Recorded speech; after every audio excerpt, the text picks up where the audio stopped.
자, 이제 10월 달에는 우리가 정의에 대해서 함께 나눠볼 텐데, 정의 중에서도 하나님의 정의는 무엇인가? 정의가 굉장히 중요해요. 왜냐하면 사람은 누구나 자기가 생각하는 정의대로 생각하고 말하고 행동하기 때문에, 정의를 좀 더 쉬운 말로 하면 올바름이죠. 내가 올바르다고 생각하는 방향대로 걸어가고, 내가 올바르다고 생각하는 대로 말하고 생각하는 거예요. 그러니까 정의가 굉장히 중요해요. 그런데 사회가 가면 갈수록, 여러분의 세대에 이를수록 도대체 뭐가 정의인가 헷갈리는 시대가 되었단 말이에요. 사람들이 다 각자의 정의대로 살아. 전도사님 시대나 또 그 위 부모님 세대에는 뭔가 정의라는 기준이 있었던 것 같은데, 시대가 흘러가면 흘러갈수록 이것이 희미해지는 시대가 되었어요. 그러니까 부정부패가 일어나고 사회가 점점 정의롭지 못한 사회로 치달아 가는데, 근데 정의롭지 못한 것을 정의롭다 하고 정의로운 것을 정의롭지 못한다 해도 뭔가 기준이 명확하지 않으니까 이것이 뭐가 맞는 건지 우리가 말할 수도 없고 행동할 수 없는 시대가 지금 시대고, 앞으로는 그게 더 심화될 것이다. 그것을 성경에서 창세기 1장에 뭐라고 했냐면, 이 창세기 1장 한번 봐보죠. 창세기 1장.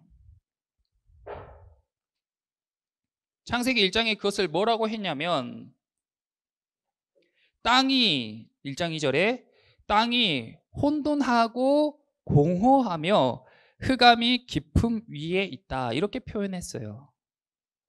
땅이 혼돈하고 공허하고 흑암이, 빛이 하나도 없는 흑암이 깊음 위에 있다. 이런 혼란 가운데에 이것을 해소하는 방법이 뭐예요? 그 다음, 하나님의 영이 수면 위에 운행하시니라. 그러니까 이 태초는 모든 역사의 태초가 아니라 우리 인간의 시작을 이야기하는데, 인간이 시작하는 그 시점에도 우리 시대와 비슷하게 혼돈과 공허로 이 세상이 가득 찬 시기였다. 정의가 없는 시대, 뭐가 정의인지 모르는 시대였어요. 근데 하나님의 영이 등장함과 동시에 등장함과 동시에 그때부터 뭘 바로 세우냐면 정의를 바로 세우는 거예요. 혼돈과 흑암과 이 공허를, 질서를 바로 세우는 거예요. 그래서 자, 이렇게 나누고 이 위는 하늘이라고 아래는 땅이라 하고 여기는 바다라 하고 여긴 육지라 하고, 이런 것들을 다 새롭게 정립해 가는 거죠. 그래서 하나님이 질서 안에 정의를 바로 세웠어요. 그런 역사의 시작에서부터 지금까지 역사가 흘러오면서 다시 세상은 혼돈과 공허로 가고 있다. 자, 그러면 이 오늘 본문 말씀 미가서 6장으로 한번 가봅시다. 이 미가 선지자가 살던 이 시대에도 굉장히 혼란스럽고 공허하고 아주 어두운 시대, 그때에 이 미가 선지자가 한 이야기입니다. 6장 8절 같이 읽어볼게요. 시작. 사람아, 주께서 선한 것이 무엇임을 내게 보이셨나니 여호와께서 내게 구하시는 것은 오직 정의를 행하며 인자를 사랑하며 겸손하게 내 하나님과 함께 행하는 것이 아니냐. 아멘. 선한 것이 무엇임을 하나님이 보이셨다는 거예요.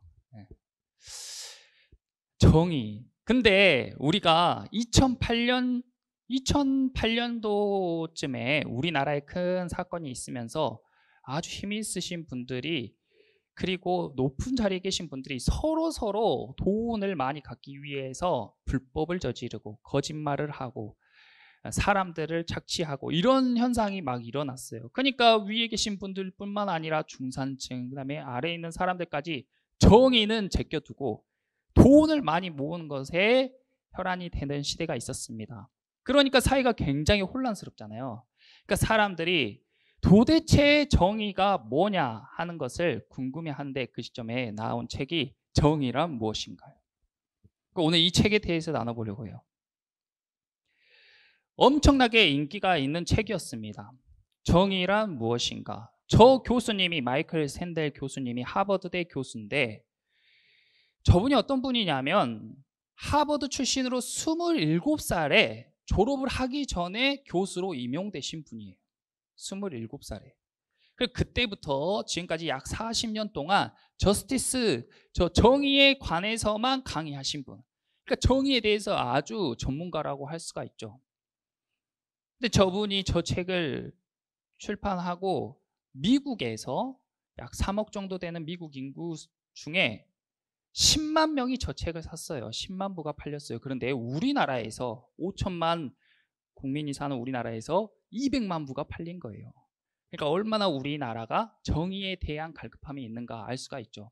이 말은 여러분과 여러분 주위에 있는 사람들 또한 정의에 대해 궁금해하고 있다라고 할 수 있는 거예요. 그럼 여러분이 생각하는 정의는 무엇인가? 제가 이제 이 책에 나온 예를 우리가 하나하나 같이 나누면서 그것에 대해서 알아보고, 이 시대가, 그리고 이 시대의 지식인이, 또 사람들이 인정하는 정의는 뭐고, 또 성경에서 말하는 정의는 그렇다면 무엇인가, 이걸 우리가 10월 달에 같이 나눠보려고 하는 겁니다. 자, 이 책은 크게 3챕터로 나눠져 있는데 정의를 공리주의, 자유주의, 공동체주의, 이 3가지를 이야기하고 있어요. 근데 굉장히 두껍고 내용이 복잡해요. 오늘은 공리주의에 대해서 우리가 나눠보려고 해요. 공리주의는 쉽게 말해서 공공의 이익이 중요하다, 이 말이에요. 공공의 이익이 중요하다. 많은 사람이, 이걸 이제 풀어서 말하면 절대 다수의 절대 행복이라고 하는데, 자, 이 이야기가 나오면 항상 드는 예가 이 트롤리 딜레마입니다. 아시는 분들도 있을 거예요. 근데 이 트롤리 딜레마란 건 트롤 이야기가 아니고 기차 이야기라고 보시면 돼요. 자, 제가 질문해 볼게요. 여러분들 한번 생각해 보세요. 선택입니다. 자, 이 선로에 5명의 사람이 묶여 있어요. 그런데 그 사람들이 묶여 있는 곳으로 기차가 막 가고 있는 거예요. 그런데 여기에서 저 가운데 있는 사람이 저 레바를 확 움직이면 기차가 가던 길에서 오른쪽으로 방향을 틀어서 한 사람이 있는 곳으로 갈 수 있습니다. 그럼 여기에서 여러분이 만약에 저 레바를 움직일 수 있는 사람이라면 당신은 이 레버를 당길 것입니까? 안 당길 것입니까? 이것은 다른 말로 가만히 있는 게 정의입니까? 당기는 것이 정의입니까? 이 말이에요. 자, 나는 기차가 그냥 가도록 두겠습니다 하는 사람, 5명이 죽도록 내버려 두겠습니다. 네, 내리시고 4분. 그러면 나는 레버를 당겨서 한 사람이 희생하도록 하겠습니다. 예, 감사합니다. 거의 다 들었네요. 네, 들어봐 주세요. 제가 좀 더 봐볼게요. 오케이, 예, 좋습니다. 이것이 바로 공리주의예요. 여러분들은 공리주의자들입니다. 그러면 대부분 많은 사람의 이익을 위해서 한 사람이 희생해야 된다. 이게 공리주의.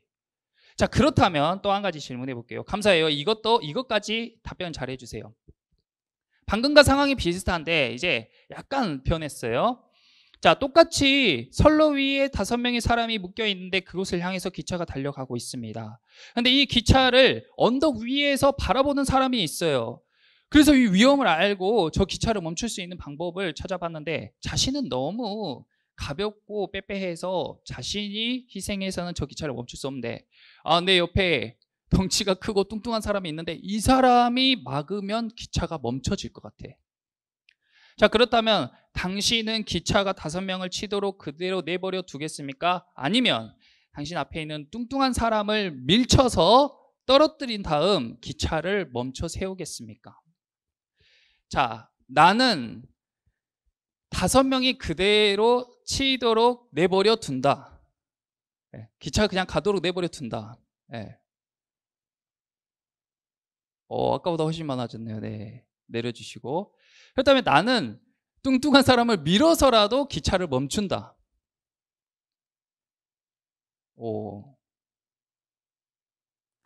좋습니다. 네, 내려주세요. 자, 그러면 우리가 첫 번째는 레버를 당겨서 한 사람이 희생해야 된다고 하는 사람이 많았는데, 어째서 두 번째에는 똑같이 한 사람이 희생당하는 건데 훨씬 더 적은 사람이 손을 들었는가? 이것은 하버드에서도 똑같은 통계가 나왔고 설문조사에서도 똑같은 통계가 나왔어요. 어째서 이런가? 그러니까 한 사람이 여러 사람을 위해 희생해야 된다는 것은 정의인 거예요? 정의가 아닌 거예요? 정의가 아닌 거예요. 우리가 열심히 5명의 이익을 위해서 한 사람이 희생해야 됩니다 하고 외쳤던 사람도 막상 자기 손으로 한 사람을 밀라고 하면 못 미는 것이 실정이다. 그럼 그것은 자신의 확고한 정의에 대한 어떤 의미와 확신을 갖고 하는 행동이 아니라 어디에 기인한 행동이냐면 감정과 경험과 감각에 기인한 행동이다, 이 이야기예요. 그러니까 우리가 정의롭기가 어렵다는 거죠. 정의롭기가 어렵다는 거예요. 그러니까 이것을 어떤 이득이라는 개념에서, 근데 지금 자본주의 사회에 사는 사람들은 대부분 공리주의를 택하는데 다수의 이익, 이 정의라는 그런 것들을 이야기하고 있어요. 그러니까 사람들이 마음속에 점점 더 정의가 뭐야, 그게 정의야 하고 불만과 이 불안이 쌓이는 거죠. 만약에 여러분이 저 한 사람이 되었다고 생각하면 얼마나 억울해요. 근데 사회는 다수의 이익을 위해서 당신이 희생해야 된다고 몰아붙인다는 것입니다. 그래서 이 시대에 강조되고 자꾸자꾸 거론되는 게 바로 인권이에요. 저런 공리주의적인 사고 방식에 대해서 반감 있는 사람들이 자꾸자꾸 소리를 높이는 게 인권, 그다음에 소수 인원에 대한 이야기입니다. 자, 그런데 그렇다면 성경에는 이것에 대한 이런 이야기가 있을까? 성경에 이런 내용이 있을까요? 성경에 이런 이야기가 있겠어요? 없겠어요. 있으니까 제가 물어봤겠죠. 성경을 한번 봐봅시다. 성경에는 이런 이야기가, 신약 성경 요한복음, 성경에도 놀랍게 비슷한 예가 있어요. 참 신기합니다. 자, 요한복음 11장, 신약 성경 166페이지. 우리가 이 정의를 선택할 때 내 생각이나 내 경험대로 말하면 일반 사람들과 다를 바가 없죠. 그러니까 성경에서 어떻게 이야기하고 있는지, 하나님의 뜻은 무엇인지를 알고 이야기해야 된다. 자, 요한복음 11장 49절에서 50절 봐볼게요. 자, 49절에서 50절 같이 한번 읽어보겠습니다. 시작. 그 중에 한 사람, 그 해 대제사장인 가야바가 그들에게 말하되 너희가 아무것도 알지 못한도다. 한 사람이 백성을 위하여 죽어서 온 민족이 망하지 않게 되는 것이 너희에게 유익한 줄을 생각하지 아니한도다 하였으니. 똑같은 예가 있는 거예요. 가야바는 그러면 무슨 주의자예요? 공리주의자예요. 너희가 알지 못한도다. 한 사람이 희생해서 온 백성을 위하는 길이 너희에게 유익한 것인 줄 생각하지 않는구나 이랬어요. 여기에서 희생해야 되는 한 사람은 누구예요? 예수님. 예수님은 죄가 있어요, 없어요? 잘못이 없어요. 근데 왜 예수님이 희생돼야 된다는 거예요? 온 백성의 유익을 위하여. 이러면 이게 정의로운 것인가? 아무 잘못이 없는 사람을 저렇게 처참하게 처형하고 저렇게 고문하고 저렇게 누명을 씌우고 억울한 죽음을 맞게 하는 것이 온 백성의 유익을 위한 길이라면 저것이 과연 정의로운가? 근데 이스라엘의 지도자는 그것이 옳다고, 그것이 정의라고, 너희가 그것을 알지 못한다고 오히려 책망했어요. 그러니까 이게 정의냐? 근데 정의롭지 못하죠. 정의롭지 못하다 생각하는 사람은 이렇게 해보세요. 정의롭지 못하죠. 근데 그 다음 절 봐보세요. 그 다음 절에 이 51절, 52절. 이 말은 스스로 함이 아니요 그 해의 대제사장이므로 예수께서 그 민족을 위하시고 또 그 민족만 위할 뿐 아니라 흩어져 하나님의 자녀를 모아 하나가 되게 하기 위하여 죽으실 것을 미리 말함이러라. 이것은 대제사장인 가야바가 스스로 한 것이 아니고 예수님께서 모든 사람들을 위하여, 이스라엘의 백성뿐만 아니라 과거와 미래의 모든 인류를 위하여 미리 말한 거였다. 그러면 이것은 정의예요? 아닌 거예요? 하나님의 정의죠, 이게. 그래서 굉장히 우리 삶 가운데 선택하기가 어려운 문제라는 것입니다. 자, 그럼 우리 삶 가운데 적용할 한 예를 들어볼게요. 이것은 너무나도 예를 들 것들이 많은데 우리는 선택할 일이 너무 많으니까 딱 한 가지만 예로 들어볼게요. 최근 이슈로. 자, 우리나라에서 코로나 때문에 어려움을 겪는 사람들이 많아서 그 사람들에게 조금이나마 보탬이 되고자 재난지원금이라는 것을 나라에서 주고 있어요. 근데 이번에 5번째로 5차 재난지원금까지 주었는데 이번에는 각 사람에게 주는데 학생들까지 다 줬어요. 그렇죠? 여러분들 중에 이거 받으신 분 예, 많이 있네요. 좋았죠? 그러니까 학생들이 내 이름으로 나한테 나온 건데 내가 써야지, 이런 학생들도 많은 것 같더라고요. 자, 1, 2, 3, 4차에 저렇게 재난지원금을 줬어요. 근데 5번째 재난지원금을 이제 어떻게 줄까 고민을 하는데 보면 계속 내용이 바뀌잖아요.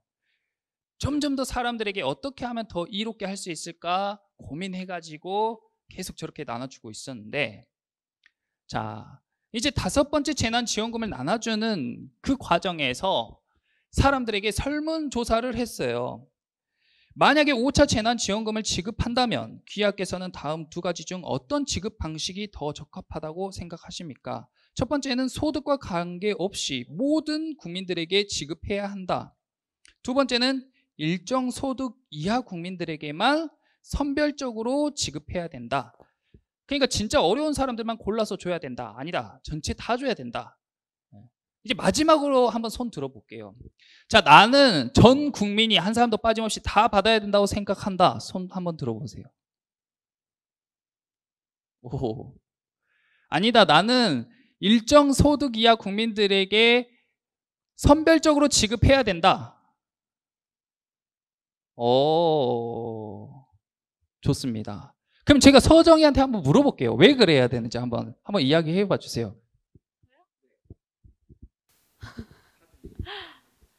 일단은 코로나로 인해서 이렇게 재정 문제가 심해지면 어렵잖아요. 근데 소득 상관없이 이렇게 모든 사람한테 줘도 잘 버는 사람들은 더 받으니까 그냥 그거를 자기 이익대로 취하기 바쁜데 원래 어려운 사람을 도와줘야 하는데 안 도와주잖아요. 그러니까 차라리 그냥 소득 이하인 국민들에게 차라리 모든 사람에게 줄 돈을 더 모아서 더 많은 돈을 드리는 게 더 낫지 않을까라는 생각이. 이야기 잘하네요. 우리 서정이를 국회로 보냅시다. 그 이야기를 잘했어요. 근데 너무 맞는 말이잖아요. 그런데 이 기준을 정하기가 이렇게 보면 얘가 더 어려운 것 같고 이렇게 보면 얘가 어려운 것 같은데 모호하단 말이죠. 그리고 얘가 진짜 어려우니까 도와주고 싶어서 이런 친구들 신청하라고 했는데 이 친구는 그런 정보가 잘 없어. 근데 오히려 더 잘 사는 사람들이 정보에 빨라가지고 그런 걸 더 잘 받은 거야. 1, 2, 3, 4차를 해봤더니 진짜 받으라는 사람들은 못 받은 사람들이 많고 오히려 여유 있고 더 정보에 빠른 사람들이 그것들을 막 받았다. 그렇다면 어때요? 그렇다면 다 나눠줘야겠어요? 선별해서 나눠줘야겠어요? 어려운 문제죠. 근데 만약에 여러분들이 설문조사에서는 전국민 지급이 50.6%, 선별 지급이 44.5%가 나왔어요. 거의 반반이잖아요. 그만큼 모호한 문제라는 거죠. 근데 어떻게 됐냐? 결과적으로는 이렇게 됐습니다. 약 80% 정도의 사람들에게 지급해 주었다. 근데 만약에 여러분들이 이것을 남일보듯 할 것이 아니라 여러분들이 지금 이때부터 이런 문제에 대해서 올바른 정의관을 가지고 선택할 수 있어야 되고 그 여러분들의 그런 의지를 가지고 국회의원도 되고 대통령도 되고 선생님도 되고 의사도 되고 기업인도 되고 사업가도 되고 부모님도 돼야 돼요. 그래야 여러분들이 있는 그 자리에 정의가 세워진다. 그런데 그렇지 않고 여러분들이 이런 거 관심이 없어.